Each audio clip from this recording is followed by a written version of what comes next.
have anything going on in your life aside from lack of transportation? I mean, I was... Pause. Bribery in 2019 5-year paper. Jessica basically started a marathon with her shoelaces tied together. In Texas, that's a 3rd-degree felony. Max is 10 years, so she already caught a break at 5. Chat, predict the over-under on how many more breaks one human gets. Drop a number.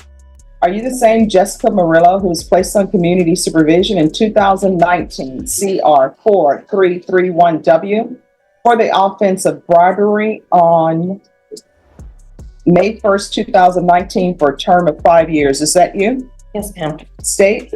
Yes, Your Honor. Violated condition number 5 in Bexar County, Texas. The defendant, Jessica Murillo, that didn't there fail to report to the supervision officer as directed for the months of January through December of 2022 in violation of condition number 5. How do you plead to that? True or not true? Sure. State? Your Honor, we'll go ahead and raise the other things. Any objections? No, Your Honor. Did you understand by pleading true to violation of condition number 5, the court could find it true, grant the motion, sentence you up to 5 years in prison and up to a $1,500 fine? Yes, ma'am. Knowing that, do you still wish to plead true to violation of condition number 5? Yes, ma'am. Court will find violation of condition number 5 true. Is there a proposed agreement? There is not, Your Honor. All right, state, what are you requesting? Revocation, Your Honor. Defense, what are you requesting? We're requesting that you continue her with an extension, Your Honor, and I'd like to call her as a witness at the appropriate time. All right, could you raise your right hand? Do you solemnly swear? She just said sure to a prison possible violation. Courtroom mic drop. Quick legal snack. Once the judge accepts a true plea, the only question left is, how long? Sentencing range is 0 to 5 and a $1,500 cherry on top. Odds Boyd goes full 5. Vegas wouldn't even give you 3:1. Affirm the testimony you give will be the truth and nothing but the truth, so help you God? Yes, ma'am. All right, can you lower your hand, state your name for the record? Jessica Murillo. All right, defense? Jessica, I'm going to ask you some questions. Make sure you answer everything truthfully and directly to the point. Yes. You did not report to probation in excess of 2 years, correct? What was going on? I didn't have transportation. Okay. Time. When did you discover you didn't have transportation? Early on? Yes, at the beginning of Okay. the year. Where were you living? So let me stop you right there. Here's the thing. Court reporter has to take down everything that's being said. You're Okay. mumbling. I know she can't hear, or she's straining to hear. I can't hear you because my allergies are acting up today. Okay, so, So you need to keep your voice up so everybody can hear. yes, Judge. Yes, talk quite loud to almost to where you think you're shouting. Yes, Were you living here in San Antonio? No, Where were you living? in Floresville. Okay. And does the Via bus go out to Floresville? No, it doesn't. And were you reporting in San Antonio, or were you supposed to report in San Antonio? Yes, sir. Did you have contact with your probation officer? No, I didn't. Were you aware that you could have asked for your probation to be transferred to Floresville? Floresville doesn't have a Via bus. True. But Texas CCP Art. 42A.552 lets probation travel with you like Spotify Premium. All she needed was a phone call. Yes, even from a shelter flip phone. So transportation is a sob story, not a legal shield. Audience.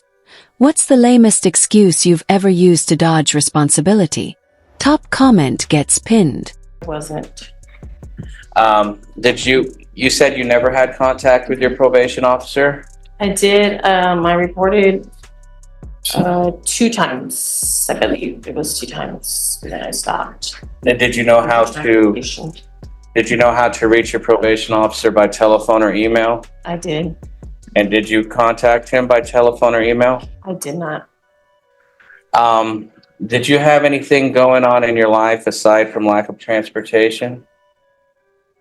I mean, I was not living at home, Where were you living? just on the streets. You were homeless at the time? Yes. Okay. Living on the streets of Floresville? Yes, sir. Yes, Okay. sir. With all due respect, Jessica, were you on drugs at the time? At the time I was. Okay. You're sober now? I'm sober. I've been sober for a year and a half. Very good. You would like the judge to continue you on probation, even if it means you start in the 5 years all over again. Is that right? Third revocation motion. This isn't a pattern, it's a lifestyle. Under Section 508.283 Government Code, she's now eligible for the full original sentence with no street credit good time until she's inside. Translation: the roller coaster just lost its brakes. That's correct. You understand, frankly, there's no excuse for not reporting, right? No excuses. If I get this second chance, no excuses. I'll even be outpatient. Do you live in San Antonio now? I live in Floresville. You're still I in have Florida? transportation now. You do? Yes, I do. And now you're also aware you could request a transfer to Wilton County, is that right? That's correct. Okay. How long have you been in jail up to now? Going on a month and on the 26th. So yeah, Okay. Do you think you've learned your lesson? yes, I have. Okay. I can't do this. You understand that in the event the judge continues you on probation, you're probably on your last chance. You understand that? Yes, sir. You understand that there might be conditions that you have to abide by that frankly aren't a whole lot of fun and might be a pain. I'm okay with that. I'm okay with whatever. Okay.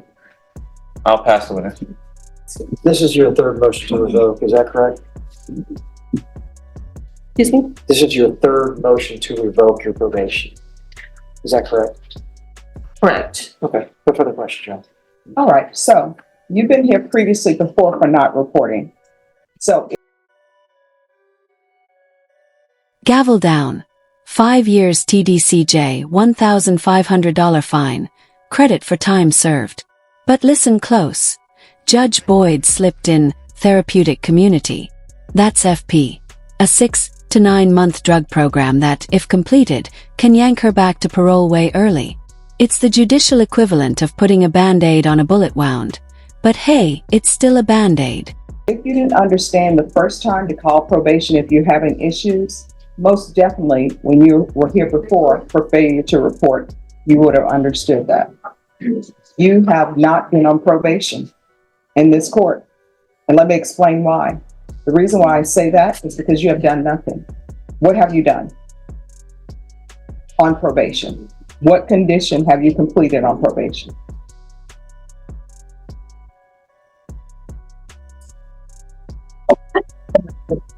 All right. And Parting shot. Boyd offers a post-prison lifeline. Free rehab, personal phone call, no judgment. That's rare. Most judges just wave bye-bye. Moral of the story. The system has trapdoors, but it also has escape hatches. If you actually use them before the walls close. Final question. When you get out, will you take the help or roll the dice again? Let us know in the comments, and hit subscribe for the next episode of Probation, Extreme Edition. then the last time you were here before me, and it was me because this is my writing, I recognize it. Yes. It was a violation of condition number 5, which is not reporting. I denied the motion, and the prosecutor, it wasn't this prosecutor, but another prosecutor asked for zero tolerance. And I told people, I really don't do zero tolerance. You just need to do what you're being asked to do. But Judge. they said, no, judge, please, zero tolerance. And I wrote down zero tolerance. You were to do a UA by 11:30 a.m. on January 12th, 2021. There was to be weekly Zoom reporting until further notice, and they were going to patch you. And then you just disappeared. And we haven't seen you since. So there's no reason for me not to grant the motion. You don't want to do probation. You want to do your own thing. So I'm going to grant the motion to revoke. I'm going to sentence you to the 5 years in prison. I'm going to give you credit for any time served. There's a $1,500 fine, time and money to run concurrent, and I'll order the therapeutic community. The therapeutic community doesn't increase the time that you're in custody, but hopefully it will help you with whatever drug issues you may have. I can't force them to place you in the therapeutic community, but you can ask them and they'll see that I've requested it And so that will probably be your best bet to help you, because you obviously have a major drug problem, but I can't help people who don't want to be helped. Did you review the trial court certification of defendants' rights to appeal with your attorney? Did you understand it? Yes. All right, you have a limited, right, thank you. You have a limited right to appeal, and that right to appeal is as it relates to the allegations in the motion, not the fact that you're on probation. You understand? Sure. All right, we can go off the record. How many children do you have? One. All right. So here's the thing. The last time you use, maybe the last time you use, do not put your child or your family members in a situation where they have to identify the body of somebody who's in a field and they say, well, we think it's your mom. And then you know what will end up happening? They will have to identify your body and say, yes, that's our mom. Don't do that. When you get out of prison, if you can't find a place to help you with your drug problem or to stay on track, if I'm here, you can always come back to here and I will direct you to a place that is free. I will pick up the phone, personally call them so you can get there. You understand? Yes. All right, good luck to you, okay? So